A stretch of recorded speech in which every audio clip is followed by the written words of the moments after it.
Graça e paz, irmãos. Amém, queridos? Amém. Misericórdia, graça e paz. Amém. Podem sentar na bênção, irmãos. Que alegria, que bom poder voltar à casa do Senhor. Que bom poder ter a oportunidade de mais uma vez estudar a palavra. Tempo precioso na presença daquele que nos conhece, daquele que sabe quem somos, e dele nós não podemos fugir. Ele conhece a intenção de cada coração aqui, razão pela qual ele inspira de maneira tão precisa o apóstolo Paulo. Domingo passado à noite nós pregamos no Evangelho, na Epístola de Paulo aos Gálatas, lá no capítulo 6, e hoje à noite eu queria que você voltasse um capítulo, você fosse para o capítulo 5, a partir do versículo 16. Deixa eu explicar antes da leitura desse texto, irmãos. Nós estamos diante de uma epístola, Gálatas, que é uma epístola que se apresenta para a gente aqui de maneira muito interessante.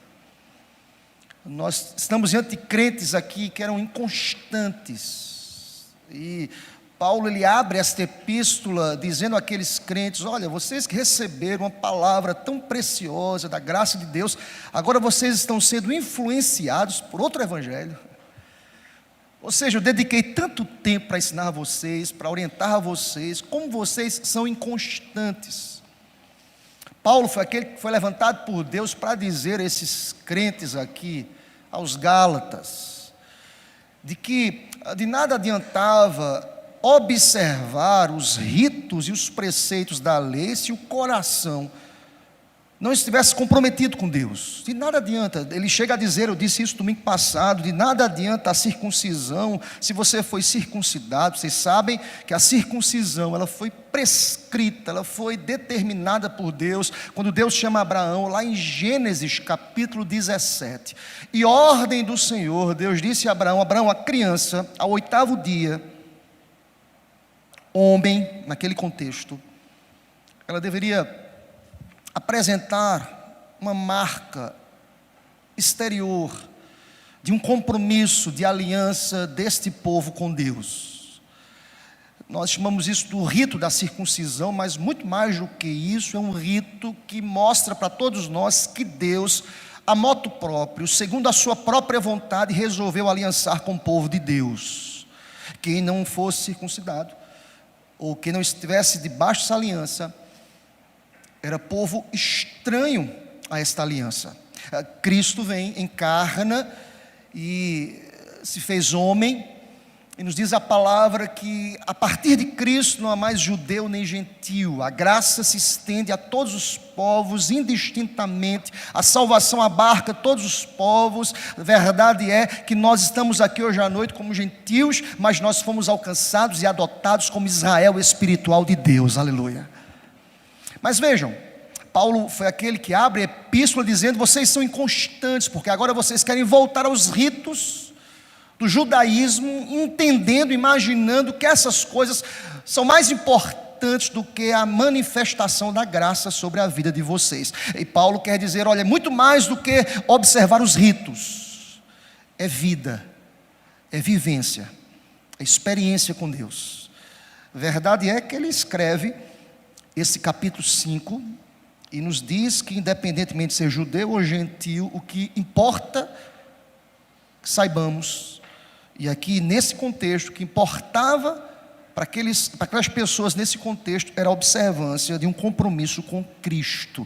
Observem comigo a partir do versículo 16, ele diz assim: digo pois, porém, andai no Espírito, e jamais satisfareis a concupiscência da carne, porque a carne, ela milita contra o Espírito, e o Espírito, por sua vez, contra a carne, porque são opostos entre si, para que não façais o que, porventura, seja do vosso querer. Mas, se sois guiados pelo Espírito, não estáis sob a lei.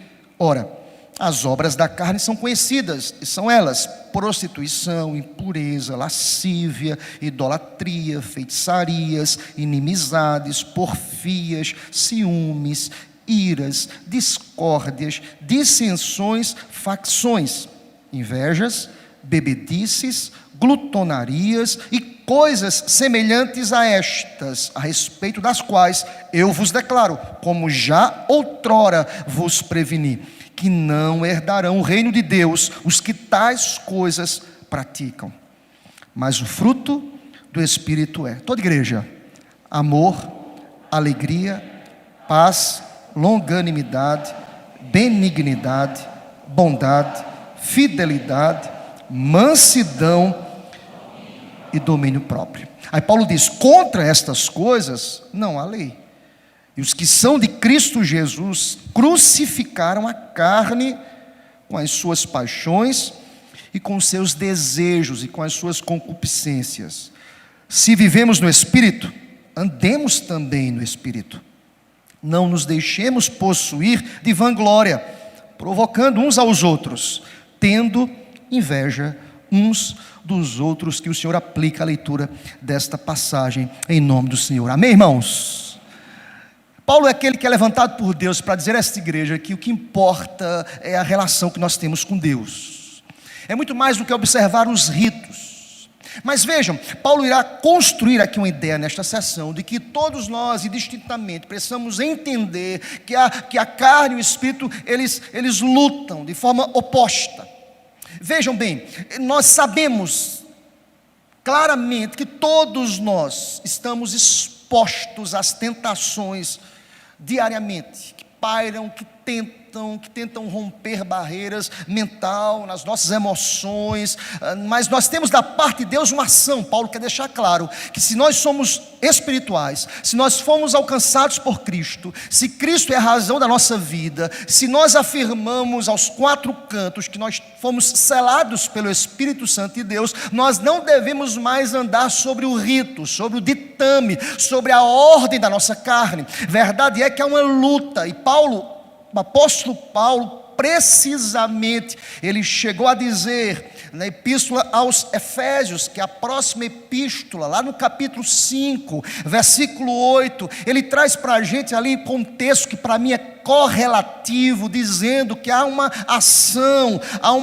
ação da parte do Senhor Deus que é imperativa, que é clara. Paulo diz lá aos Efésios, no capítulo 5, versículo 8, pois outrora, ou seja, no passado éreis trevas, mas agora vocês são luz do Senhor. E ele diz, andai como filhos da luz. A vida com Deus, irmãos, é muito mais do que conceitos, do que ritos, do que pronunciar palavras bonitas. É muito mais do que cantar músicas melodicamente centradas e alicerçadas a uma base escriturística, bíblica, que expressa de fato um contexto teológico sadio, abençoado, mas é muito mais do que isso. Se reunir, cantar, reunir louvores, coral, liturgia bem aceita dentro dos ritos reformados, amém, glória a Deus por isso, maravilha. Mas Paulo quer dizer a esses crentes, e por tabela, por consequência, a minha vida e a sua vida, que andar com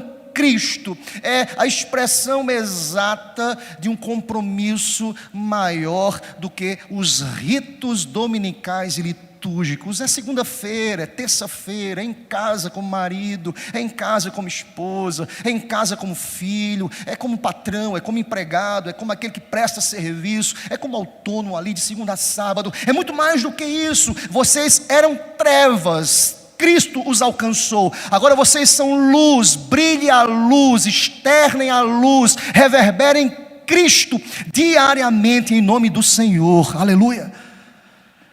Mas note bem, querido, para que isso aconteça, nós precisamos entender que devemos andar no Espírito, devemos nos aproximar de Deus. É ter uma caminhada que é próxima, é ter comunhão com Deus.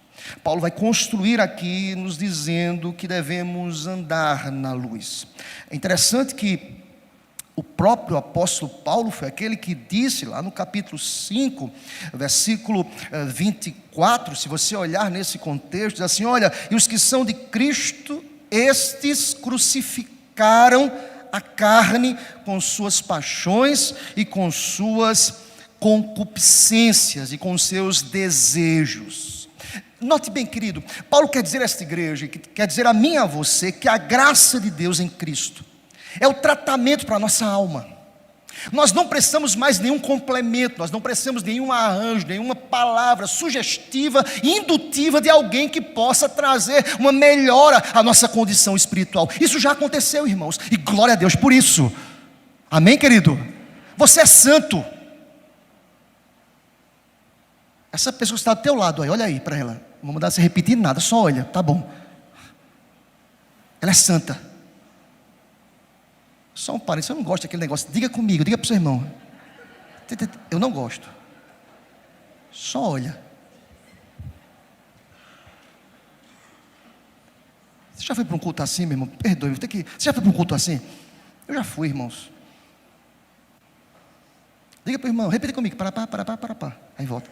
Repita comigo, para. É melhor ter ficado em casa e repetir tudo lá.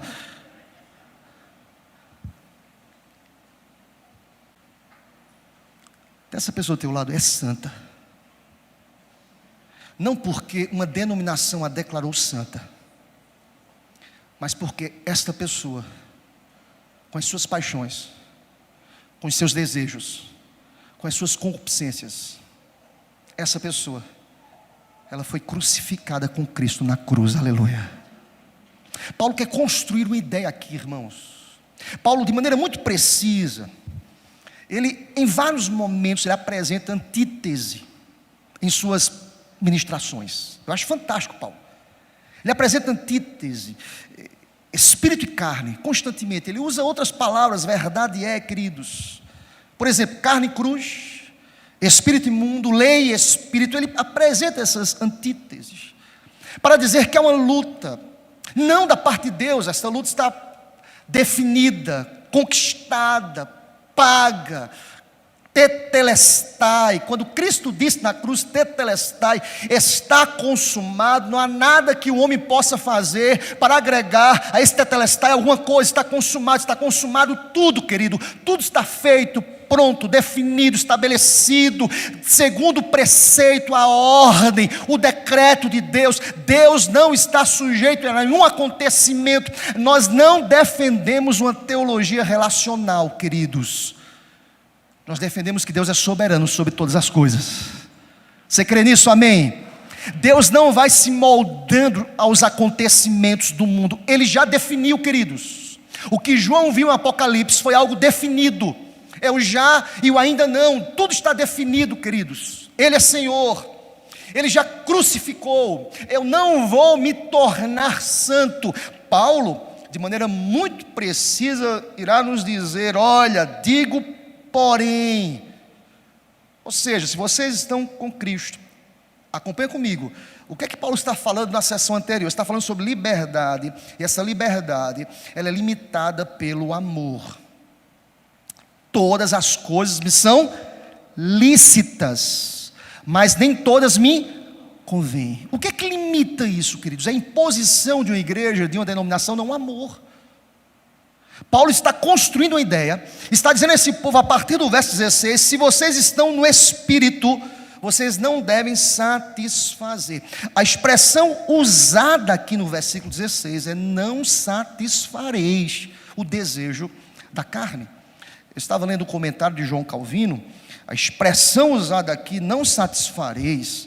Olha o que Calvino diz, olhando para a expressão não satisfareis. Calvino comenta o seguinte, note bem: devemos atentar à palavra satisfareis, pois embora os filhos de Deus estejam sujeitos a pecar, enquanto gemem sob o fardo desta carne, eles não são mais súditos, eles não são mais escravos do pecado, mas devem fazer oposição habitual ao poder do pecado. Diz mais Calvino: o homem espiritual pode ser frequentemente atacado pelos desejos da carne, mas ele não as satisfaz, não permite que a carne mais reine sobre ele. Olha aqui para mim, querido, o pecado não mais reina na tua vida. Quem reina no teu coração e no meu coração é Cristo, aleluia. Paulo começa dizendo o seguinte: olha, a carne não mais reina no teu coração. Alguém pode dizer: pastor, então ninguém mais peca aqui. Pecamos. Mas o pecado não mais domina o meu coração, o pecado não mais reina, o pecado não tem mais o controle sobre a minha vida. Verdade é que há uma luta que milita constantemente entre carne e espírito. Olha o verso 17, há uma construção aqui, porque a carne milita, a carne tenta encontrar brechas, espaços contra o espírito, e o espírito contra a carne, porque são opostos entre si. Para que não façais o que porventura seja do vosso querer. Em outras palavras, Paulo quer dizer o seguinte: olha, a luta continua, há um conflito entre carne e espírito, eles estão em conflito entre si, de modo que por nós mesmos nós não conseguimos resistir à carne. Quem nos impulsiona, quem nos fortalece, quem amadurece o nosso coração, quem me leva a dizer não ao pecado, é o Espírito Santo, que testifica no meu coração, que me orienta quanto à minha conduta, porque Paulo é alguém extremamente cônscio, ele sabe e se reconhece como pecador. Se você for comigo, por exemplo, a outro texto que está correlacionado lá em Romanos capítulo 7, vai rapidamente, querido, você vai entender o que eu quero te dizer. Romanos capítulo 7.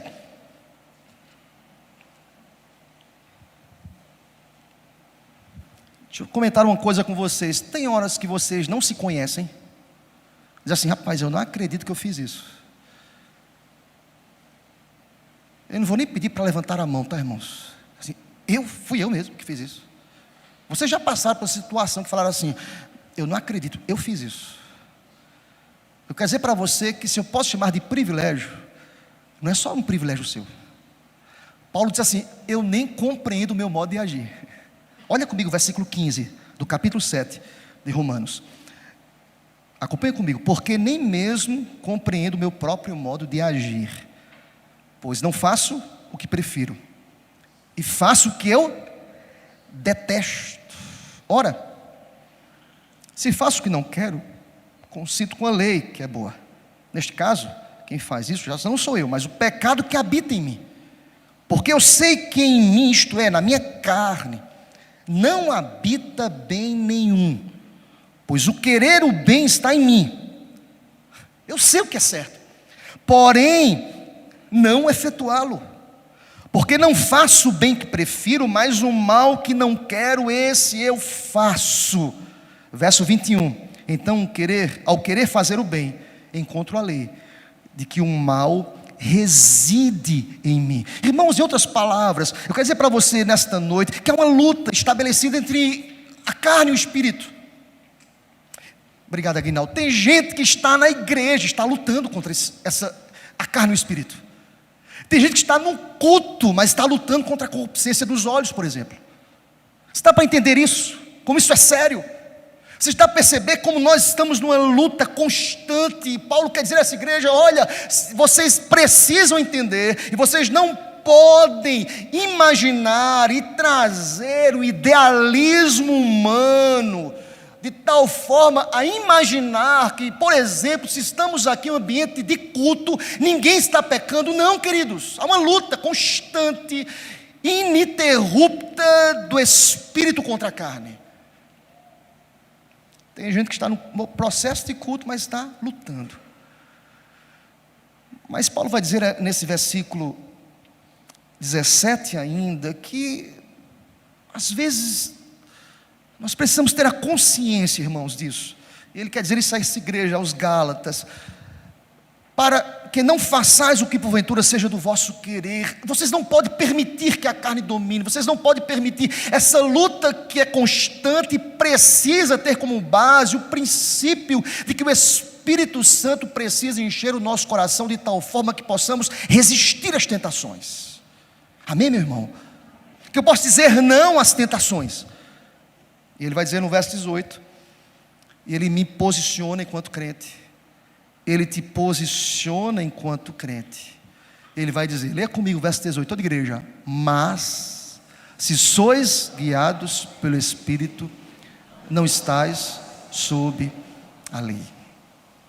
Vejam, Paulo primeiro diz assim: olha, vocês não devem não satisfareis a concupiscência da carne, ou seja, Vocês continuam lutando, mas vocês não devem alimentar as inclinações do coração de vocês, porque vocês foram selados pelo Espírito, e esta luta é constante. Eu não posso tratar esta luta com desdém.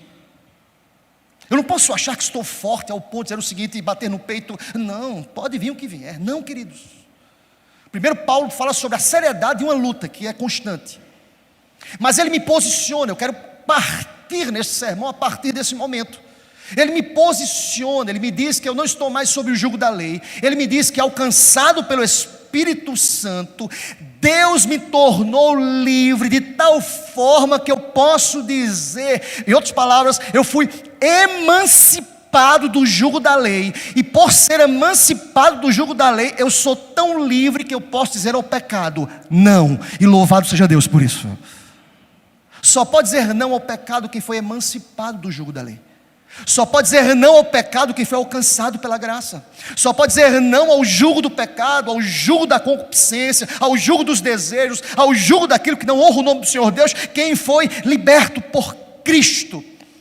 Eu quero partir do pressuposto que a maioria dos que estão aqui hoje à noite foram libertos pelo sangue do Cordeiro, aleluia. Ou seja, eu posso sair daqui dizendo, eu posso dizer não ao pecado. Olha aqui para mim, querido, você não deve ser escravo do pecado. Quem sabe tem pessoas que estão aqui dominicalmente, mas sabe que a segunda está chegando. Tem gente que está aqui cantando louvores, mas sabe que o pecado o aguarda lá fora. Certa vez eu li um texto. Dizem que foi Martinho Lutero que escreveu, confesso, que foi um texto que eu li, avulso. E Martinho Lutero diz que pecado na vida do crente, ele fez uma comparação com um animal de estimação, em que o dono, ao sair pela primeira vez com o animal de estimação, ele que não tem noção do que se passa lá fora, ele fica averso àquela saída, ele corre, ele não quer sair. Eu quero fazer um paralelo com um cachorro, o cachorro que nunca saiu com a coleira, ele, ao tentar segurar esse cachorro, ele vai ficar o quê? Extremamente avesso, ele vai correr para um lado, ele não tem noção do que se passa lá fora. E esse cachorro vai ser pego, receber a coleira e vai sair. Primeira vez, ele não quis sair de jeito nenhum, mas ele sai. Segunda vez, ele está no processo de se acostumar com aquilo, e na segunda vez, ainda com muita luta, o dono pega e dá uma volta com esse cachorro. Terceira vez, o cachorro já vem balançando o rabinho. Opa! Ele associa a coleira ao prazer de sair, de fazer uma coisa diferente.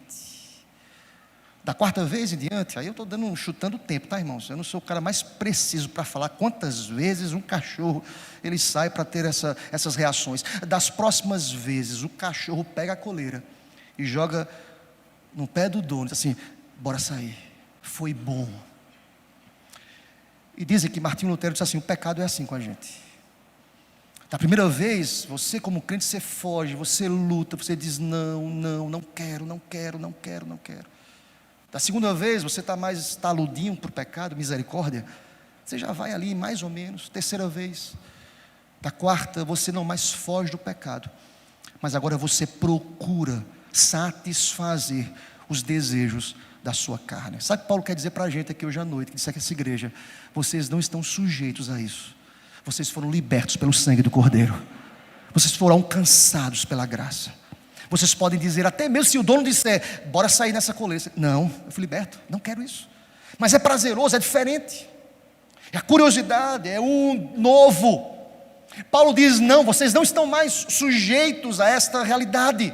E a partir do verso 19, quero dizer para vocês que não é objeto da minha ministração aqui os versos 19 a 21, só quero citá-los aqui. Ele apresenta esta antítese, dizendo-nos e mostrando-nos o ambiente que conduz às obras da carne, revelando-nos a postura de alguém que é conduzido pela carne. Diz a palavra no verso 19 ao verso 21, ora, as obras da carne são conhecidas. O que Paulo quer dizer aqui com isso, pastor? Vocês sabem o que alimenta a carne, vocês sabem o que desagrada a Deus, vocês sabem o que desonra o nome do Senhor Deus. Ninguém é desculpável aqui, vocês sabem. Eu quero dizer para vocês, nós sabemos o que desagrada a Deus. Sabemos ou não sabemos, irmãos? Nós sabemos quando estamos numa posição de pecado. Nós sabemos quando os nossos olhos pecam. Sabemos ou não sabemos? Sim, irmãos. Nós sabemos quando estamos num lugar que Deus não está sendo honrado. Nós sabemos quando as nossas ações não honram o nome do Senhor Deus. Sabe o que eu estou aqui para dizer a você? Você não precisa estar nessa condição. Você foi liberto pelo sangue do Cordeiro. Amém, meu irmão? Sabe o que Paulo vai dizer? As obras são conhecidas. Quais são elas? Olha comigo, só quero citá-las. Elas são a prostituição, a impureza, a lascívia, a idolatria, a feitiçaria, inimizade, briga, porfia, ciúmes, iras, discórdias, dissensões, facções, invejas, bebedices, glutonarias e coisas semelhantes a estas, porque Paulo não esgotou aqui essa listagem, a respeito das quais eu vos declaro, como já outrora vos preveni, que não herdarão o reino de Deus, o que tais coisas praticam. O que Paulo quer dizer aqui? Vocês não estão mais subjugados a esta realidade. Vocês não estão mais subjugados a manifestações públicas ou privadas de pecado. Não, nós podemos pecar, o cair é do homem, mas Deus levanta. Nós não podemos mais estar na condição de subjugo, ou seja, dominados pelo pecado. Tem gente que está aqui hoje à noite, quem sabe, mas está pensando, é uma bênção a igreja, é uma bênção domingo, é uma bênção louvor, mas ao terminar o culto, ele sabe que o pecado vai bater de novo a porta. Quem sabe, queridos, hoje à noite é noite de libertação, em nome do Senhor. Deus quer libertar a tua vida hoje à noite. Ele pode. Se você crê nisso, diga amém, eu creio. Ele pode te libertar hoje. Porque nós não estamos mais subjugados. Porque vejam, pensa comigo. Há uma lógica no texto. Eu quero caminhar aqui, tá, irmãos? É que pensar em alguém subjugado a essas obras é subscrever a ideia de que a velha natureza ainda tem domínio sobre as nossas vidas. Não, nós somos novas criaturas em Cristo Jesus. Você entende isso, amém?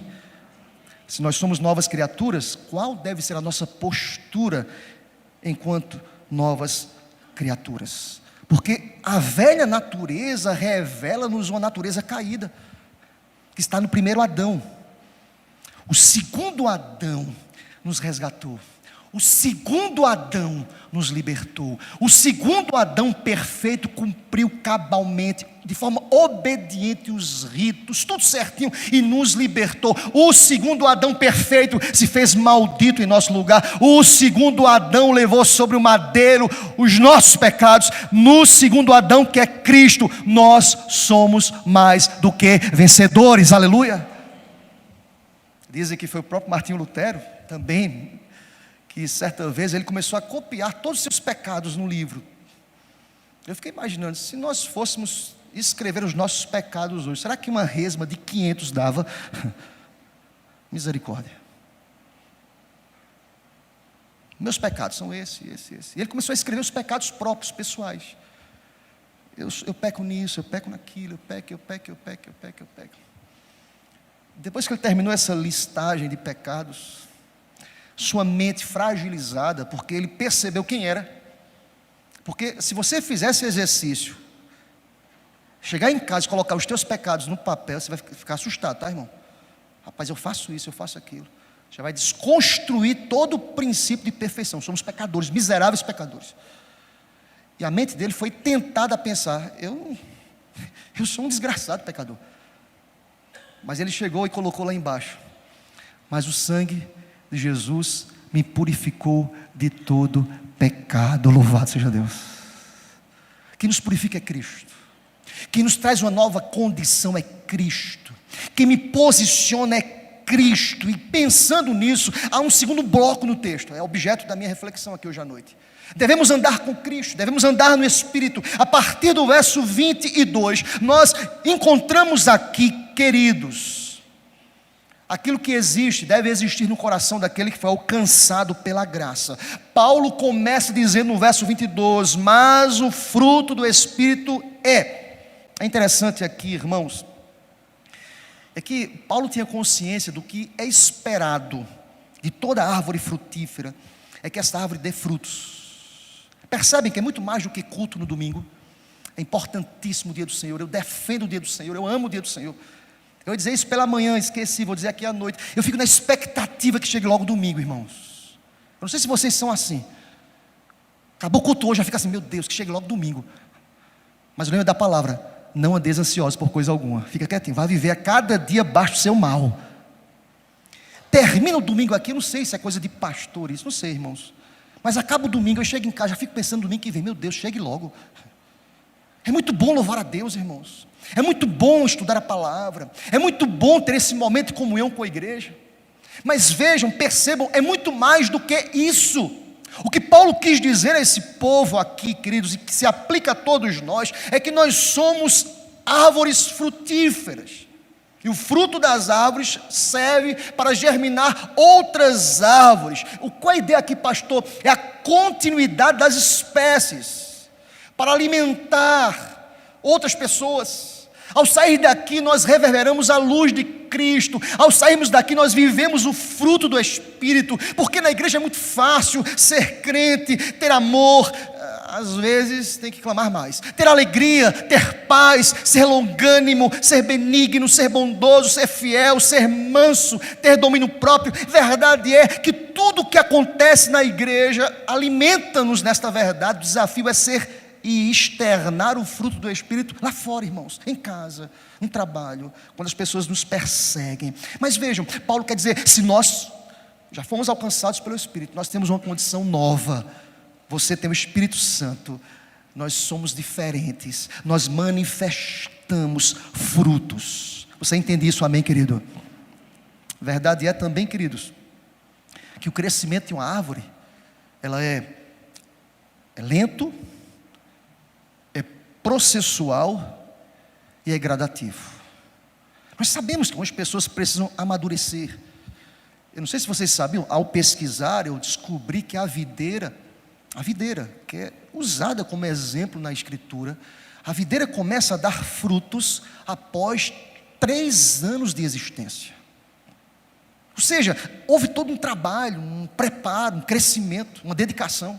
Vocês percebem que quantos crentes neófitos começaram agora, que caem, que tropeçam, que são trôpegos, que falam, meu Deus, há um processo, irmãos, de santificação, para que possamos gerar frutos. Mas verdade é, essa maturação do crente é um processo, é sim, queridos, mas é algo tão singular para a gente, e nós percebemos, como diz Salomão em Provérbios, capítulo 4, versículo 18, mas a vereda dos justos é como a luz da aurora, que vai brilhando mais e mais até ser dia perfeito. Seja Deus glorificado para sempre, aleluia. A gente vai brilhando, a gente vai crescendo, a gente vai caminhando. O que é que Paulo quer dizer aqui? Paulo nos apresenta aqui quais são esses frutos do Espírito. Eu quero tomar emprestado aqui, queridos, um escritor que eu pontuo e eu destaco como um grande escritor, grande hermeneuta, grande comentarista bíblico, chamado John Stott. E John Stott, ele vai dizer em seu comentário aos Gálatas, que nós temos aqui nas palavras de Paulo, falando sobre o fruto do Espírito. John Stott vai dizer o seguinte, que nós temos um aglomerado de 9 graças cristãs, que parecem descrever a atitude do cristão para com Deus, para com o próximo, com outras pessoas, e para consigo mesmo. John Stott, muito preciso, ele divide em 3 blocos esse fruto demonstrado aqui, ou esses frutos manifestados aqui. Ele defende em 3 blocos, dizendo, olha, o primeiro bloco dos 3 primeiros frutos compreende a nossa relação com Deus, os 3 outros, nossa relação com o próximo, e os 3 últimos comigo mesmo. Ou seja, eu preciso entender essa tríade, que é subdividida em 3 partes aqui, e a cada parte nós temos uma tríade com virtudes virtudes cristãs que eu defendo como virtudes universais.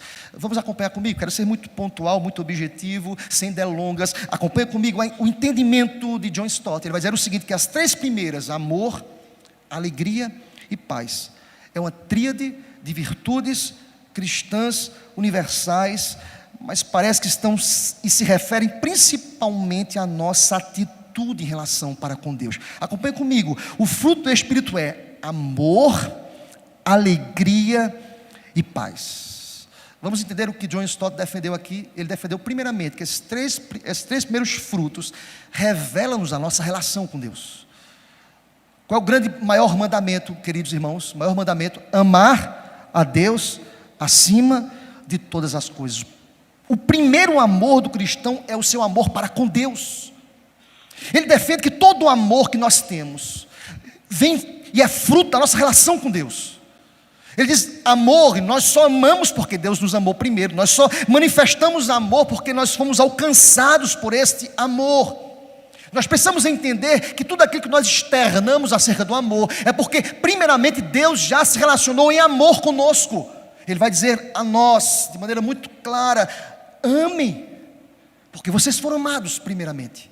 E Paulo vai dizer aqui, o fruto do Espírito é amor. Alguém defendeu a tese aqui que todos os outros frutos vêm como elementos que revelam esse primeiro fruto, que é amor. Há uma lógica nisso. Eu só sou paciente porque eu amo, eu só sou longânimo porque eu amo, eu só sou benigno porque eu amo. O amor é a mola propulsora de todos os outros frutos. E ele vai dizer, essa relação de amor primeiramente deve acontecer com Deus. Em outras palavras, deixa eu te explicar uma coisa, querido. Você quer lograr êxito no externar desses frutos, nós precisamos nos aproximar dia após dia daquele que é amor, Deus, em nome de Jesus. Você entende isso? Amém, querido? O que é que Paulo quer dizer? É muito mais do que observar os ritos, é muito mais do que estar na igreja, é amar o Senhor, é conviver com Cristo. Mas ele diz mais, nessa relação, a principal alegria do cristão é a sua alegria em Deus. Qual é o segundo fruto? Alegria, irmãos. Me fez lembrar Neemias, que nós estudamos e terminamos domingo passado. Diz a palavra, a alegria do Senhor é a nossa força. Ele vai dizer o seguinte, que tudo aquilo que nós externamos com alegria é fruto daquilo que nós nos relacionamos com Deus em alegria, em contentamento, da provisão, do cuidado, da graça. É a minha relação de alegria com Deus. Irmãos, eu passo por provações, vocês passam por provações, nós passamos por privações, mas a postura daquele que se satisfaz em Cristo é diferente. Por isso que Paulo defende aqui, é alegria, fruto do Espírito é alegria. Independentemente das circunstâncias, dos problemas, das adversidades, eu estou satisfeito em Cristo. Aqui a ênfase de que a alegria do Senhor é a nossa força, há uma ênfase aqui na importância da alegria em Deus. Eu me alegro no Senhor. Somos provados, mas eu me alegro no Senhor. As portas se fecham, mas eu me alegro no Senhor. As coisas se levantam, os esbarros da vida tentando minar a minha força, mas a alegria do Senhor é a nossa força, aleluia. Amor, alegria e paz. Ele termina essa tríade inicial dizendo, paz profunda é uma paz com Deus. Vocês lembram do que Cristo disse? Deixo-vos a minha paz, eu deixo com vocês a paz, a minha paz lhes dou. Eu não vos dou como o mundo a dá, que o coração de vocês não fique angustiado nem com medo. A nossa paz tem nome, quero lhe dizer nesta noite, a nossa paz é Cristo Jesus, que é o príncipe da paz, aleluia. É a nossa paz, irmãos. Veja, a lógica de John Stott, nessa primeira tríade, desses três primeiros frutos, é a nossa relação com Deus, alegria, amor, alegria e paz. É a minha vida com Deus, é o meu comportamento com Deus. Percebam, quebrar esse processo é interromper os próximos frutos. Deixa eu te explicar. se eu não tiver amor em Deus, se eu não me satisfazer em Deus, se eu não tiver paz em Deus, consequentemente eu não conseguirei viver a realidade dos outros frutos. Você entende isso, querido? Tudo parte da minha relação com Deus. É muito mais do que dominicalmente, é diariamente, é devocional, é leitura, é oração, é compromisso, é devoção, é piedade. O que eu vou externar a partir desse momento, que é para o próximo, é fruto da minha intimidade com Deus. E note bem o que eu vou lhe dizer: você já foi alcançado pela graça, pelo amor, pela alegria, pela paz. Bendito seja o nome do Senhor. Em outras palavras, o que Deus fez foi tão perfeito que nós não precisamos fazer mais nada. Aleluia. Ele já te alcançou com amor, Ele já te deu alegria, Ele já te deu paz. Aleluia. Amém, meu irmão? Defendendo essa tese, eu posso caminhar para a segunda tríade aqui. Essa segunda tríade, eu penso, irmãos, que é consequência das três primeiras.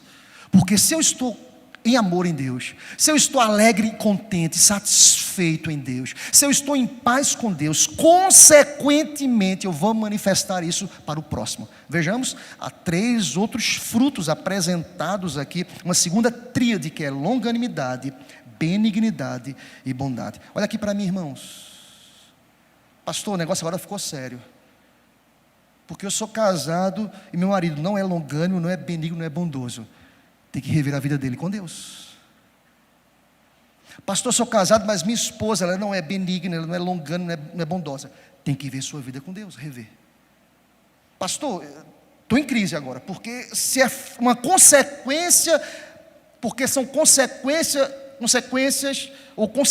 e virtudes sociais, porque a pessoa que eu moro não externa tais verdades. Eu tenho uma notícia para você: a sua vida com Deus está extremamente superficial. Você entende isso, querido? Paulo que nos ensina isso. John Stott foi preciso quando ele diz o seguinte: olha, os 3 próximos frutos nos diz respeito ao nosso comportamento social. Vejamos, irmãos. Primeiro ele vai dizer o seguinte: se você tem amor em Deus, se você foi alcançado por esse amor, se você tem alegria e contentamento em Deus, se você é uma pessoa que tem paz em Deus, apesar das circunstâncias, porque a nossa paz é muito mais do que a ausência de guerra. Você passará pelas privações e provações da vida, mas você será longânimo. Você entende isso? Amém, meu irmão? Misericórdia. Amém, igreja? Longanimidade. Pastor, o que é longanimidade? Para eu ver se o meu cônjuge, se o meu filho, se o meu pai é longânimo. Longanimidade, irmãos, é a paciência para com aqueles que nos irritam ou aqueles que nos perseguem. Olha aqui para mim, querido. Você tem sido longânimo para quem lhe irrita? Seja sincero, Deus está vendo o coração da gente. Ou você é pavio curto? Você é longânimo, querido? Você percebe como a Bíblia é muito prática aqui. Não tem historiazinha, não é chancela. Eu sou pastor, então já tem tudo isso. Não, meu irmão, vai ficar distante de Deus para ser. Mas eu canto no louvor, eu faço vozes diferentes. Não vai não estar próximo de Deus para tu ver se tu vai botar um dó, um si bemol lá na hora da crise. Joga um si bemol para ver lá. Olha, resolve aí com um si bemol aí. Uma aumentada aí de não sei de quê. Vai ver a fumaça. Você está entendendo, querido? No meu trabalho eu não sou longânimo para aqueles que me perseguem. Eu queria matar todo mundo.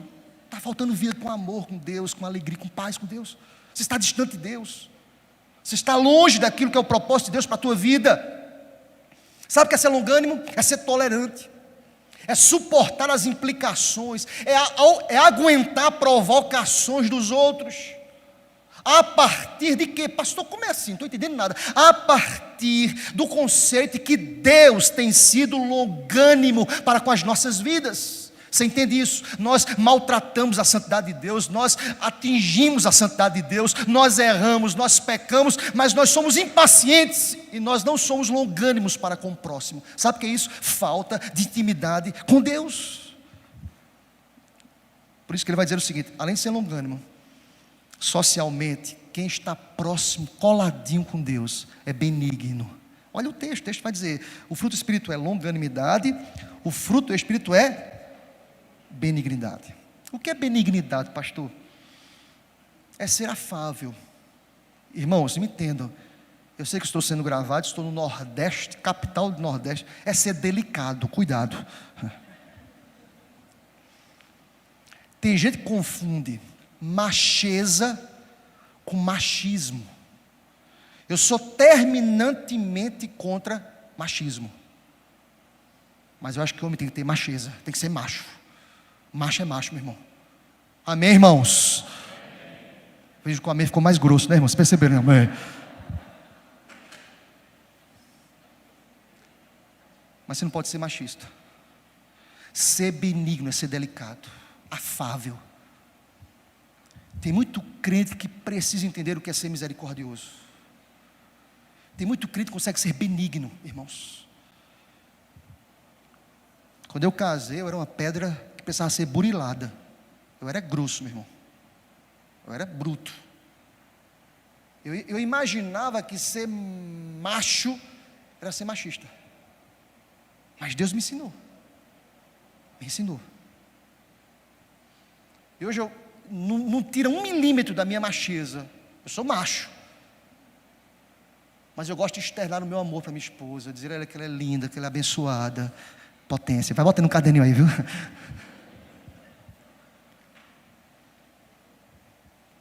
Gosto de surpreendê-la. Por que não beijar meu filho? Beijo meu filho. Eu externo ações de benignidade, de amor. Isso não altera a minha condição como homem, irmãos. Algumas pessoas confundem isso. Vejam, eu fiz um comparativo à relação de Deus para comigo. Eu não merecia nada e Deus me amou, Deus cuidou, Deus sarou os meus flagelos. Deus colocou remédio na minha ferida. Deus cuidou e de tal forma que Ele fez o comparativo do bom samaritano, que pega aquele homem moribundo no meio do caminho e cuida das suas feridas. Nós precisamos entender que estar próximo de Deus é ser benigno. Louvado seja Deus. Amém, meus irmãos? Dá lá um buquezinho de rosa para tua esposa. Amém, irmãs? Ah, pastor, não gosto não, prefiro dar um buquê de chocolate. Seja o que for, meu irmão, faça. Cuide. Seja amável. Irmã, olha aqui para mim, seja amável com seu marido, com seus filhos. Seja benigna. Seja cuidadosa. É fruto de uma relação social, mas gente, nós precisamos entender que isso é fruto da nossa intimidade com Deus. Seja benigno. Olha o texto, continua. Seja bom. Seja bondoso. John Stott diz que essa segunda tríade refere-se, essa última palavra dessa segunda tríade de bondade refere-se a palavras e atos. O que é ser bondoso, irmãos? É ser alguém frequente. É um desejo frequente de fazer o bem aos outros. É externar essa bondade. É não se colocar na condição de que não, se eu for muito bonzinho, passam por cima de mim. Gente, quem nunca pensou isso, que lance a primeira pedra. Se eu for muito bonzinho, passam por cima de mim. A gente pensa isso às vezes, né, irmãos? É verdade ou não é? Se for muito bonzinho, passa por cima. Querido, passaram por cima de Cristo. Sabe o que Cristo fez na cruz? Com seus algozes? Pai, perdoa-lhes. Eles nem sabem o que fazem. Você entende isso, querido? Ser bondoso é fruto da nossa intimidade com Deus. Seja bondoso.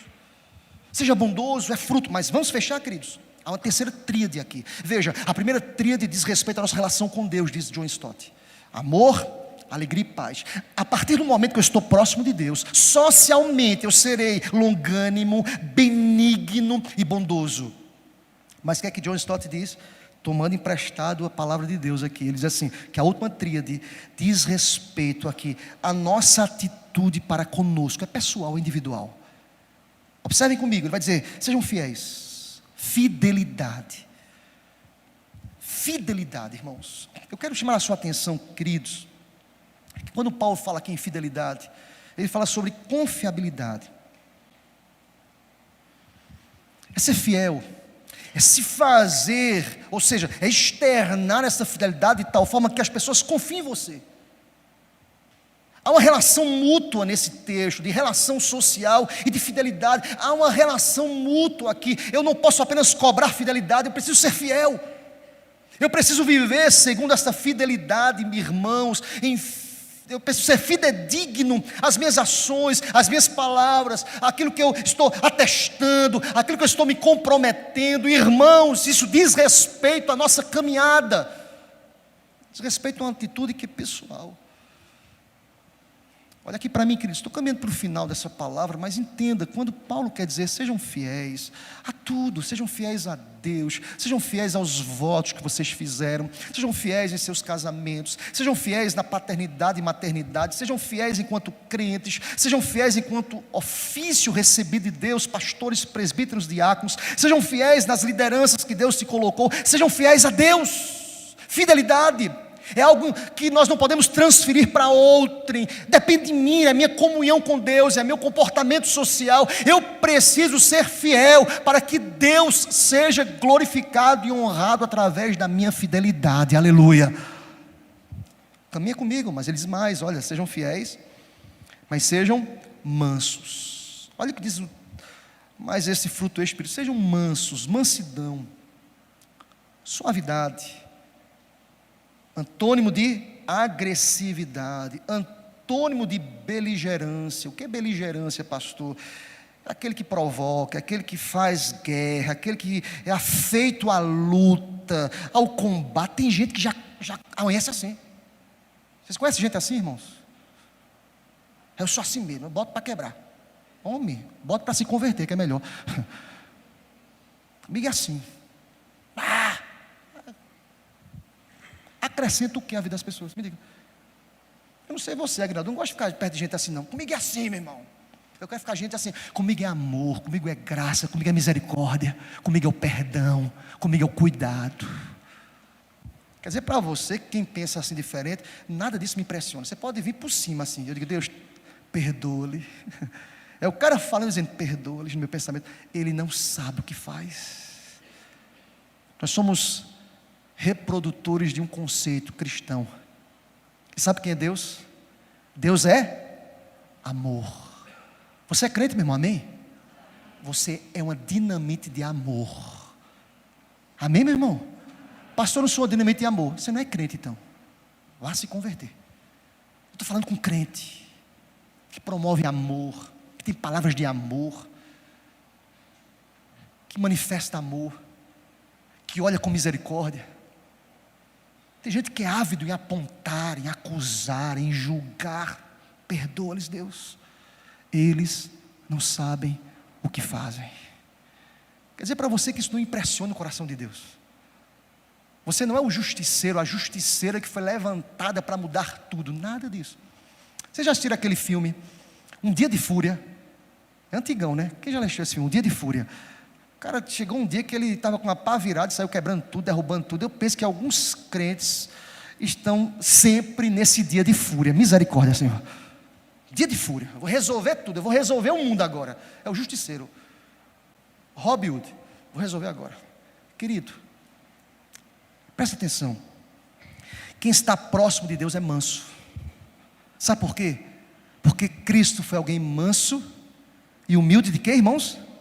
De coração. Palavra, eu não estou inventando nada aqui, querido.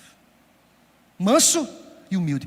Todas as vezes que você externa que é o cara, que é justiceiro, comigo é assim, sabe o que você transmite? Arrogância. Olha aqui para mim, faz isso não. Deus não está nesse negócio. Deus não se agrada disso. Deus não é honrado com isso. Você quer honrar a Deus? Seja humilde, seja manso. Deus é honrado, porque Cristo, os algozes, os perseguidores, tentando afugentar Cristo, ele falava, perdoa, perdoa, perdoa, perdoa, perdão. Sabe como termina essa tríade? Dizendo que aquele que está próximo de Cristo, pessoalmente, ele tem domínio próprio. Olha para o texto termina dizendo, mansidão e domínio próprio. Irmãos, como é que eu vou ter domínio próprio se eu estou conduzido pelos desejos e a concupiscência da minha carne? Lembre-se, só tem domínio próprio quem está próximo de Deus. Você entendeu isso? Você entendeu isso, meu irmão? A mensagem está fechada aqui, glória a Deus. Você pode dizer amém por isso? Quando eu estou próximo de Cristo, na primeira tríade, eu externo o domínio próprio. Sabe o que Paulo disse? Estou concluindo, queridos. Não vos embriagueis com vinho. no qual há o quê? Dissolução. A contenda, a comportamento duvidoso, a ira, a arrogância, mas enchei-vos do Espírito. Paulo usa ali um imperativo. No grego essa palavra enchei-vos do Espírito diz respeito a uma coletividade, algo que está no plural. Esse verbo está no plural. Abarca tanto Paulo como os ouvintes e os receptores dessa palavra. É uma ordem imperativa, enchei-vos. Não é opcional, não é, eu quero ser cheio. Não, é ordem, querido. Deus não está colocando para você a opção de ser cheio do Espírito. Ele coloca aqui esta antítese para dizer o seguinte: você pode ser dominado pelo álcool, que lhe deixa um bobo, muitas vezes, alguém que não tem domínio, ou você pode ser dominado pelo Espírito Santo, alguém dominado pelo Espírito Santo. A gente sabe como é.